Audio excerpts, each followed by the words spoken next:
Hello everyone. Masidi basic motorcycle maintenance ki video ma semjage tawani.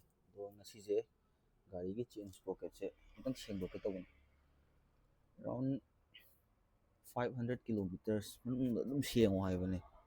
Agi tha magi manung da amumuk dum senge do hana sengki bese 1.5 months muk sure to chain gi condition je hana dagidi khara motle ina grease thakchanbane. Do grease di dust ꯌꯥꯝꯅ ꯑꯦꯀꯨꯃꯨꯂꯦꯠ ꯇꯧꯕꯅꯤꯅꯀꯣ ꯊꯧꯕꯗ ꯑꯅ ꯑꯝꯇꯪ ꯁꯦꯡꯗꯣꯛꯀꯦꯅ ꯚꯤꯗꯤꯑꯣꯁꯦ ꯅꯝꯒꯦ ꯇꯧꯕꯅꯤ ꯆꯦꯟꯁꯦ ꯁꯦꯡꯕꯗ ꯆꯪꯗꯣꯏꯁꯦ diesel ꯑꯃ ꯂꯩꯔꯦ, ꯆꯦꯟ ꯁꯦꯡꯅꯕ ꯆꯦꯟꯒꯤ brush ꯑꯃ ꯂꯩꯔꯦ, ꯑꯗꯨꯒ ꯁꯤꯒꯤ ꯁꯣꯀꯦꯠꯀꯤ ꯈꯨꯠꯂꯥꯏꯁꯤꯃ ꯂꯩꯔꯦ.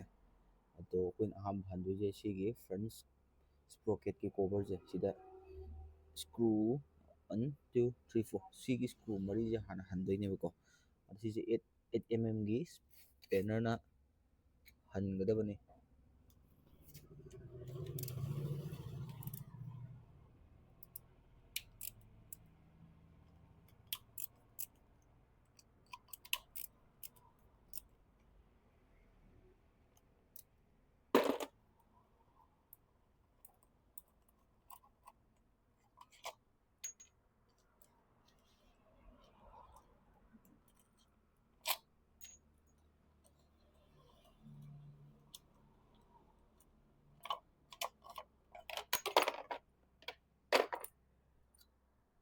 1.5 months ꯈꯛ ꯁꯦꯡꯗꯕꯗ ꯃꯣꯠꯂꯤ ꯈꯨꯃꯣꯠꯁꯦ.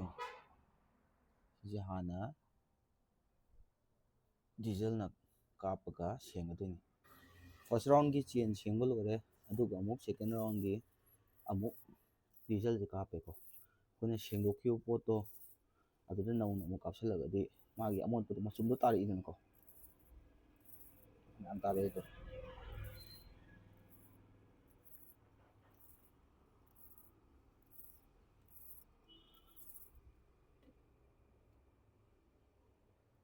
ꯇꯥꯔꯤ ꯃꯌꯥꯝꯁꯦ ꯑꯃꯣꯠꯄꯁꯦ.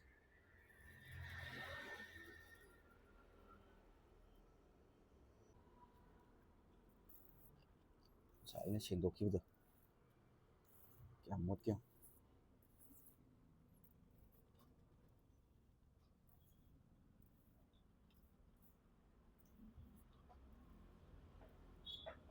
ꯑꯩꯗꯤ ꯆꯦꯟꯁꯦ ꯊꯥ ꯑꯃꯗ ꯑꯃꯨꯛꯃꯨꯛꯇꯤ ꯑꯗꯨꯝ ꯁꯦꯡꯉꯦ ꯌꯥꯔꯤꯈꯩ. ꯑꯗꯣ ꯑꯩꯅ ꯍꯧꯖꯤꯛ ꯇꯧꯗꯣꯏꯁꯦ ꯆꯦꯟ ꯁꯦꯡꯕꯗꯤ ꯂꯣꯏꯔꯦ, ꯇꯛꯊꯣꯛꯇꯧꯗ ꯉꯥꯏꯔꯦ. ꯇꯛꯊꯣꯛꯄꯁꯦ ꯄ꯭ꯔꯦꯁꯔ ꯋꯥꯁꯔ ꯂꯩꯖꯕ ꯏꯆꯤꯜ ꯏꯅꯥꯎꯒꯤꯗꯤ ꯄ꯭ꯔꯦꯁꯔ ꯋꯥꯁꯔꯗ ꯑꯗꯨꯝ ꯀꯥꯞꯁꯤꯜꯂꯒ ꯁꯦꯡꯗꯣꯛꯄ ꯌꯥꯔꯦ.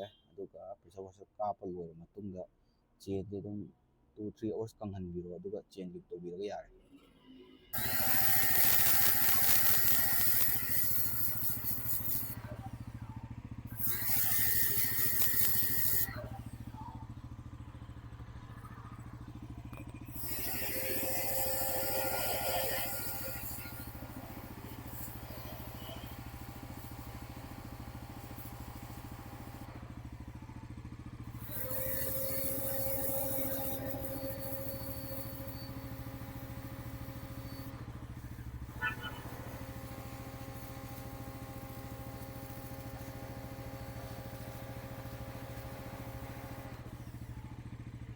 ꯍꯧꯖꯤꯛ ꯆꯦꯟ ꯁꯦꯡ ꯂꯣꯏꯔꯒ ꯑꯥꯐꯇꯔꯅꯤꯀꯣ.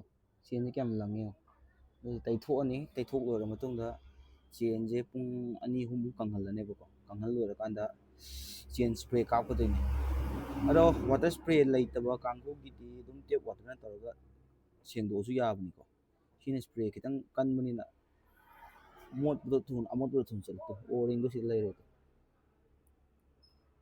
ꯐꯣꯀꯁ ꯇꯧꯕ ꯌꯥꯗꯦ. ꯁꯤꯒꯤ ꯆꯦꯟ ꯑꯅꯤꯒꯤ ꯀꯥꯔꯛꯇ ꯑꯣꯔꯤꯡ ꯃꯆꯥ ꯑꯅꯤ ꯌꯥꯎꯋꯦꯕ ꯔꯕꯔꯒꯤ. ꯁꯤꯅꯅꯦꯕ ꯆꯦꯟꯒꯤ ꯂꯨꯞ ꯃꯌꯥꯝꯗꯣ ꯐꯥꯔꯒ ꯊꯝꯗꯣꯏꯁꯦ. ꯍꯧꯖꯤꯛ ꯑꯩꯅ ꯇꯧꯗꯣꯏꯁꯦ ꯁꯤꯒꯤ ꯕꯣꯜ ꯑꯍꯨꯝꯁꯦ ꯂꯧꯊꯣꯛꯑꯅꯤ. ꯕꯣꯜ ꯑꯍꯨꯝꯁꯦ ꯂꯧꯊꯣꯛꯑ ꯃꯇꯨꯡꯗ ꯑꯃꯨꯛ ꯍꯥꯞꯆꯤꯜꯂꯒ ꯒꯥꯔꯤꯁꯦ ꯆꯥꯝꯊꯣꯛꯑꯒ ꯆꯦꯟ ꯁꯦꯡꯕ ꯂꯣꯏꯔꯦ.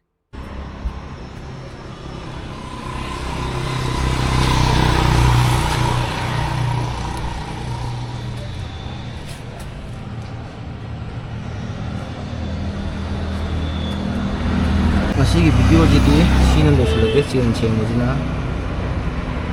Thank you ꯑꯦꯚ꯭ꯔꯤꯋꯥꯟ.